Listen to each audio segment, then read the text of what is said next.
Ladies and gentlemen, kings and queens, it is your host, Ordinary Guy. I just want to say happy holidays, happy new year. This is my first video for the year. So whether it is same new year, new you, new year, same you, whatever goals you have, I hope you guys succeed, accomplish it, all that good stuff. But today's video is about one of my favorite games of all time, The Last of Us Part 2 Remastered. Is it worth it? Is the upgrade worth it? Is the game mode good? Is the game mode worth the money? And just my thoughts about The Last of Us and the story and all that. I was talking to some friends about it, and I figured I'd make my first video of the year about it. So, The Last of Us Remastered. I remember we had a lot of issues where it was like, hey, they remade The Last of Us Part 1 and they're charging us $70 for a game that we all already have. That's like 10 years old. That still looked amazing on PS3. Should we be spending full price for this for fans that would like to get the definitive way to play the game? No. We all argued, you know what? Especially since it was remade, we understand that you have to spend some money, but it should have been like a $40 upgrade to get like the digital version or something like that of the game if you already own the game. You know what I'm saying? As for newcomers that never played the game before, then yes, $70 for the game was fair, whatever. Even though I can argue that since it's not a new game and they didn't add any crazy changes to the game, which I was hoping for. Like I thought they was gonna add The Last of Us Part 2 mechanics to it and make it more amazing. And I thought we was also gonna get factions remade and all that, but we did not get none of that, which is crazy that you give us a game that costs from $60 to $70 that doesn't have the online game mode that the original game had. And I thought maybe because they were setting up factions separately that we would get that, but they just announced that it was canceled. So it's very stupid. Like I don't like it at all, but it is what it is. So here's my thoughts. Is The Last of Us worth it? Oh, by the way, this gameplay that's on the screen right now, I'm just showing the gameplay of my cousin. He's really good at playing The Last of Us. He was really good when we used to play online on factions, and I just like watching his gameplay. So I'm just showing it off for everybody. So shout out to my cousin for playing the game and playing it live. He literally bought a PS5 just for this game anyway. But anyway, so here's my thoughts. There was no need for a remaster, in my opinion, but I understand why they kind of did it, because this is all connected to the TV show that they came out with. And season 2 is coming up this year. They just casted for Abby, Lord. So I understand that, like, in terms of marketing and wanting newcomers to play the game, you kind of remaster the game on PS5. However, I mean, it's not much of a remaster because there's no visual differences. There is, but it's so subtle that no one's gonna care or notice unless you're critiquing and paying attention. And it's really just like maybe grass or dirt just looks looks better. But other than that, everything looks for the most part the same. So it's like, like whatever. So yeah, overall, if you're new to the game and you want to experience it, I do think they learned their lesson from the first game. They made us pay $70 for a remake, but they understand that this is a remaster, so they can't really sell it for $70. But they're selling it for $50, which I still think is a lot. I honestly feel like it should just be like $40. But I understand, you know what? If you're a newcomer and you never played this game before, you can get the remaster for $50. It's kind of worth the money. The gameplay and everything, the story. As much as divisive as it is, it's all worth it if you never played the game before and you want to experience it. Sure, maybe you watched a show and you decided you want to go into it. Sure, but in terms of like if you already played the game 3.5 years ago and you want to buy this game, it's only worth it because they made it so that we have a $10 upgrade. And it makes sense. When we bought the game, it was $60 on the PS4. They're just trying to make it a PS5 game. So you just pay, $10, make it $70, and then you get the new game mode. And you know what? Fine. You're paying for a PS5 game, essentially, that you already had. And then I guess if you think of it that way, the DLC is kind of sort of free, but it's, whatever. $70 PS5 game. So yeah. So but overall, what is my thought? Should you upgrade? Yes, you should upgrade. This game mode is actually really fun and it has a lot of replay value. However, just last month we got a free DLC upgrade for roguelike for God of War Ragnarok. So it's kind of hard to like, compare the two, but like, damn, God of War gave us a free DLC. And not only free, but like as a Christmas gift. It came out December 12th and you had something to play for Christmas. Like that was really nice of them. It felt like they cared about the gamers. In this case, it just kind of feels like we've been waiting for factions, the separate factions game, or we've been waiting for like factions online, and we never got it, and they never talked or mentioned anything about it. We got a screenshot of factions maybe like a year ago, maybe a year or 2 years ago, and then a month ago or so, we found out that they're canceling it and going a different direction. And I feel like this DLC is just a product of what maybe that online or game or whatever was kind of going to be. They want to focus on single player stories and what they're good at and what they're used to versus going to a multiplayer type of game where it's going to take a lot of time and energy to maintain that game forward. So I kind of definitely understand, but it's just like, it just sucks because Factions was one of the best online game modes ever, and to not have it and not to have an update version of it, it sucks. So yeah, but overall, I would say upgrade, get the game. It is worth it. The best part about the new no return is the fact that if you like the Last of Us gameplay and if you hate the story mode for what they did and the direction they took, this is just, you know what? Forget the story mode, all the good stuff that you love of the gameplay. This is just a mode where you can just go in like an arcade mode and you just enjoy the gameplay of The Last of Us. This alone is worth a game, like what it does, what it is. You know what I'm saying? It's worth the $10 if since we had to pay for it. Yeah, so it's fun because my gripe about the story mode was that the story mode, because of story and travel, to get to where they're trying to get for revenge. There's a lot of like kind of like what happened in Uncharted sometimes. There's a lot of walking and exploring, and it can be boring because we're on a horse or we're walking on foot and climbing stuff a long time. They try to do a good job with like dialogue and conversation between, for example, Ellie or Dina, to where you're intrigued about everything and wanting to know more.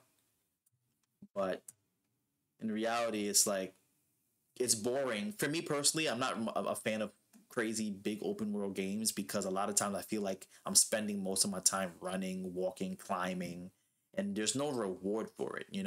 Like even with The Last of Us, it's like you can explore and try to look for items and craftable is that even a word, things to craft, like cloth, alcohol, to make things. But like a lot of times you go explore, you find nothing, and it's like draining and not rewarding. And I think that type of thing kind of also slows down the gameplay and pace.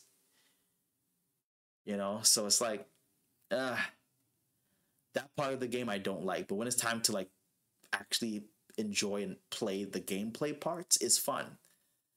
So this section of No Return does a good job of like, hey, here's the gameplay you all love, and you strictly just play the gameplay fun. So that's what I like about it. So it's worth it. You start off with choosing between Ellie or Abby. I feel like in this case, some people are just not going to play as Abby first. You're going to play as Ellie. Spoiler alert. In 3, 2, 1. I didn't want to play as Abby because Abby's literally the person that killed Joel, and it just doesn't feel right. Eventually you have to, though, because you want to unlock all the characters, so you eventually just kind of like, set aside your feelings for her and just like play through the game and unlock the other characters. So I unlocked all the characters. They're great. So essentially, you pick a character. Each character have a different play style or different skill or ability. For example, on the screen here we have Dina. Dina, her skill different than anybody else. She is great at crafting. So you get like I think double the crafting resources with Dina, and it helps because if you like to have things like whether you're crafting for a Molotov or a health kit, it's very helpful. You know, other people like Ellie, her ability is she's balance. She's alright. And she starts off with a Molotov, which is good, and she has a revolver with 6 bullets in it. I think. Like most people start off with a gun, and then their specialty will be something else. For example, Lev, and he's actually one of my favorite players to play as because I like the stealth aspect. His play style is stealth, and he starts off with a gun. However, it only has like I think 4 or 2 bullets in it, which is crazy. And then he starts off with 4 bow and arrows. And as you know, he has a bow. And as you know, in The Last of Us, the bow and arrow is like a silent killing weapon. So you use that for stealth and taking out your enemies. And the best part about the bow sometimes is that you can recover it if it didn't break. If it does break, that sucks. But if it don't break, especially I think if you get headshots, it's helpful. You can recover it and still have ammo, and you can stay in stealth, which is great. So I love Levy for the stealth aspect of it all. I think overall my favorite player and the player I do best with is Joel because I think he's just the best player. The only negative about Joel and for example and also Tommy, they can't dodge. I guess the logic is they're old and they're not that agile. But to make up for it, they have great abilities. Like Joel, he has his custom revolver, which it holds like 12 bullets. Plus, you can hold like another 10 to 12 in total. So that's a lot of bullets to deal with, you know?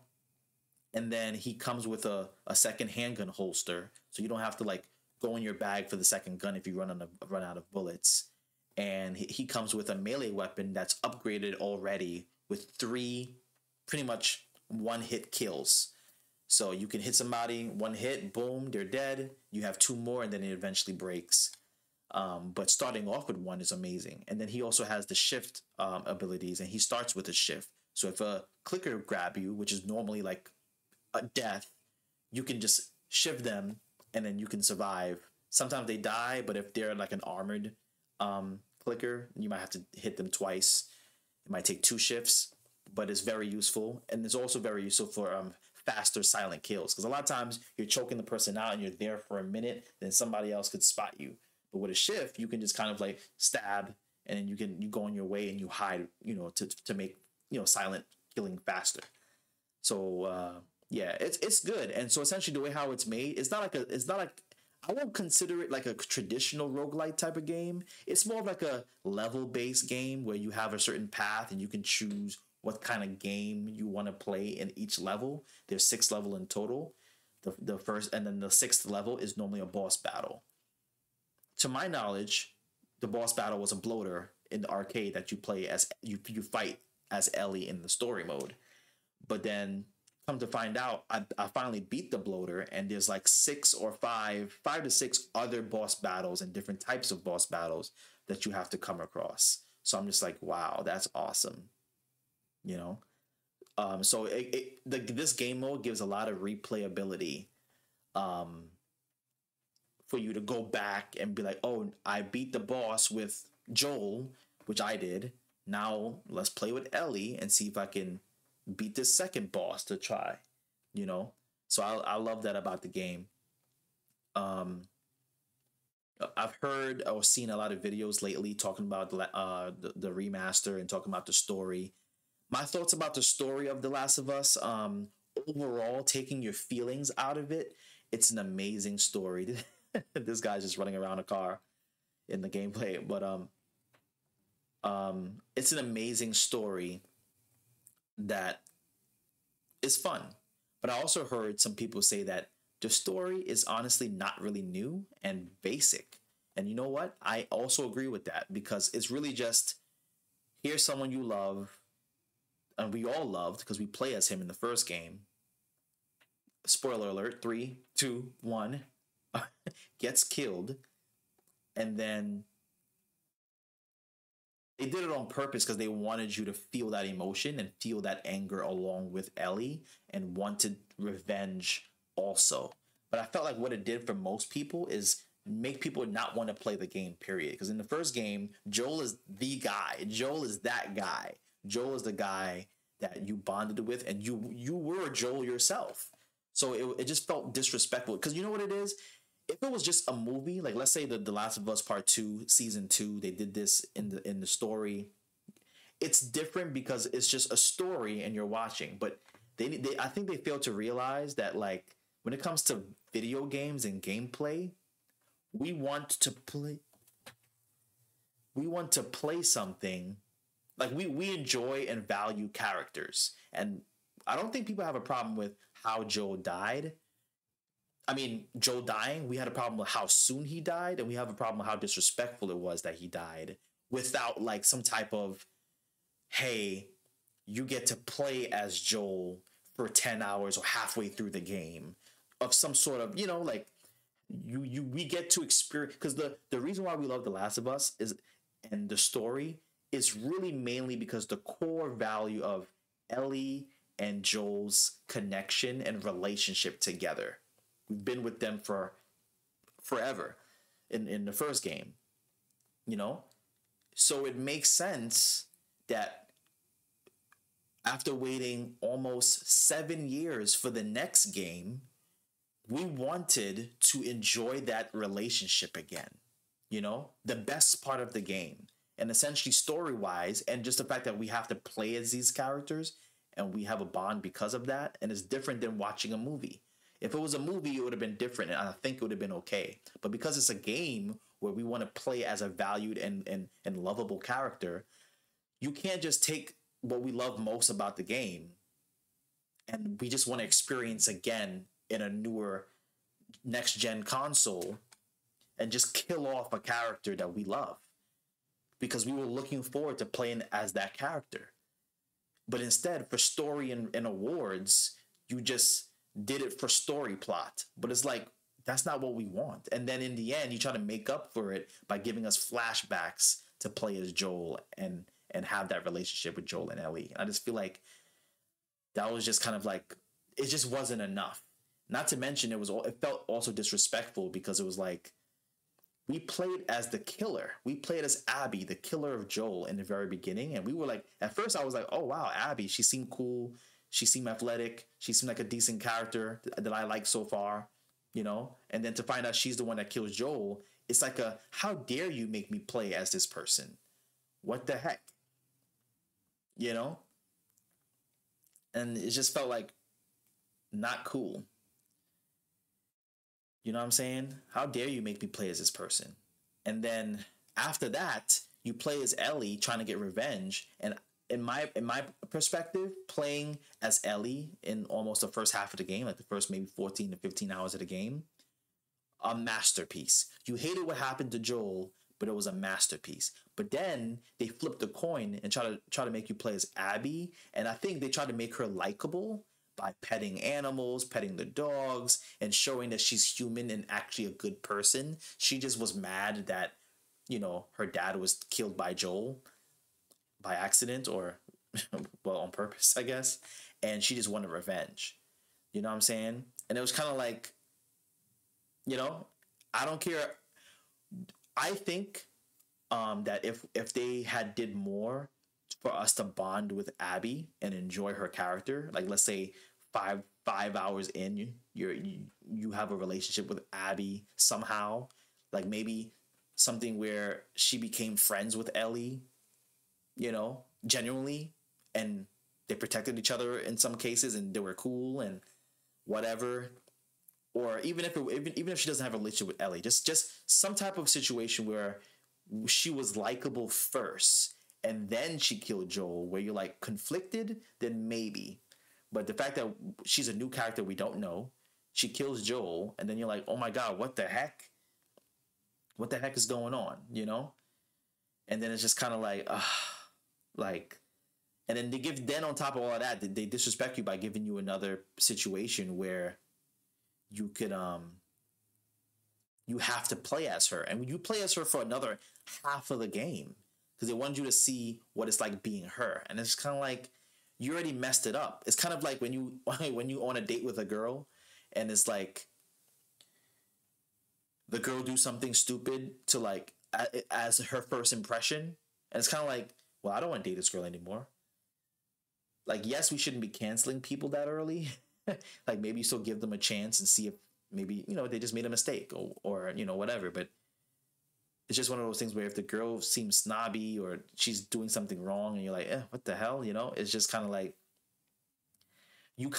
most people would just be like, oh nah, this girl crazy, and just like leave her alone. So that's kind of what happened with Abby. It's kind of like she had a chance to be likable, and then you messed it up, and in the end it was just like, damn, I don't want to. Now you're trying to make her likable now, and it's too late. She already did something foul that ruined my thought about her, and now it's just like, I don't want to get to know this person. But you're forced to get to know the person to continue the story, and it's just annoying. And I don't think if their goal was to make us like Abby, it didn't work. It did not work, and we don't like Abby at all. It's hell no. Some people enjoy the story for what it is, and they don't put their feelings into it, and they think about it as a whole and thought it was a masterpiece. And I get it in that regard. I think it is. I think the game was perfect 10 out of 10 with just the Ellie parts, and I felt like the Abby parts felt more like filler, like what happened after killing Joel. And it was kind of like I don't care. I feel like the Abby parts could have just been DLC that if you want to play it, you can, but I don't know. Yeah, it was just kind of whack. And on top of that, even when we finally get to fight Abby, because she's so damn big and strong, we actually lost. Like, I thought we would finally fight Abby and and do something good, but in reality, we lost to Abby, and she spared our lives and said, "Don't come after me and my friends again." And then we just went off to live a happy family with Dina and a kid, and like it was just like, what? We went to sort revenge. We actually finally get our chance to get revenge and kill her, and we lose, and she spared our lives like a G and walked away. And I was just like, what? That's unbelievable, you know? But I felt like maybe they wanted to show that it was good karma, because after sparing us, we came back for revenge because we couldn't stomach the fact of just letting it go, and not to mention losing the way we did. Like, I would have been okay with like winning because it was both Ellie and Dina against her. I would have been cool with winning and then sparing her and say, yeah, we won. You know what I mean? But like, it hurts even more that you tried to kill her and you lost. You know? And it's just like, it eats you on the inside that you didn't get to say like, you know what, I won and got my feelings satisfied, and then I just left her alone because it's just the best thing to like not kill, even though we kill all the time. Like right now I'm about to go stealth kill this guy. So it's like, you know but in the end it was a blessing for Abby, because she spared Ellie, which then in turn helped her because she got captured and she was going to die on a cross. And then in the end, Ellie saved her. And although she still wanted to kill her, in the end, she didn't and let her go with Lev. It was just the right thing to do. And Ellie just couldn't do it, It just hurt to do because it wasn't really in her to just completely, like, they kill for survival, but to kill on purpose, that's a different type of killing, So letting her go was like the best thing to do in terms of being a good and moral person, like integrity and all that good stuff. But for us playing a video game, it still sucked because we're like, no, she needs to pay for what she did to Joel. Like, how the hell, But it is what it is. So, but thanks to her good deed of not killing Dina and Ellie, like before, it saved her. So I see that dynamic. Man, I don't know. Overall, because it's a video game, you don't kill off everybody's favorite character. At least not like that, not so soon. I think it would have been a great like ending or close to beginning of the second half of the game type of thing where Joel dies and we felt like we played as Joel, you know, we got to see their relationship together, the conflict of Joel lying to her and all that good stuff. And then when that happens, then it's like, oh my God, but at least we got our money's worth and like our emotions and like our fix of like, we got to see Joel and Ellie back together again. You know, that's all we really wanted. In my opinion, I feel Joel and Ellie back together again. We go on an adventure together. We mend our differences and our problems that we have for Joel lying to her and say sorry and fix it, you know, and then Joel dies. And we're like, oh my God, no, you know, 15 hours in, Joel dies, no problem, you know? So that's my thoughts on The Last of Us story.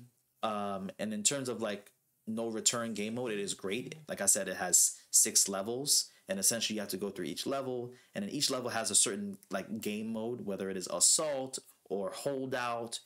You know, there's levels where you have to kill people, you have to like get resources from a safe and then kill people, but you have a time limit. So if you don't get the time limit, you don't get the resources, but you still have to kill everybody.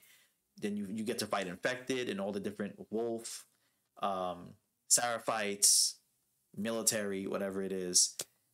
And then the 6th level is normally a boss level, and you have to beat the boss to like finish a run. And every time you die, you have to start all the way from level 1. But in between each encounter, you get to go back to home base and you get to craft things like what's happening right now. You get to get pills that upgrade abilities, and you can also upgrade your weapons and get weapons too, like bullets and recipes for crafting things and stuff like that. It's pretty cool. Overall, it's worth the $10, and it's fun. It's exciting. The graphics is amazing, even though there's no change, not much change, not much noticeable change. Yeah, it's great. So if you're thinking about playing the game, if you already bought the game, I would say paying the $10 to get to play this game mode alone is worth it. My cousin that's playing right now, he spent he paid I think maybe because I don't he paid well $500. He bought a whole PS5 just to play this game mode because it was his favorite game to play, and so was mine, you know. So it's worth it, you know. If you never played the game before and you want to experience it, or you probably watched a show and you want to experience it and play the game, it's worth it, you know.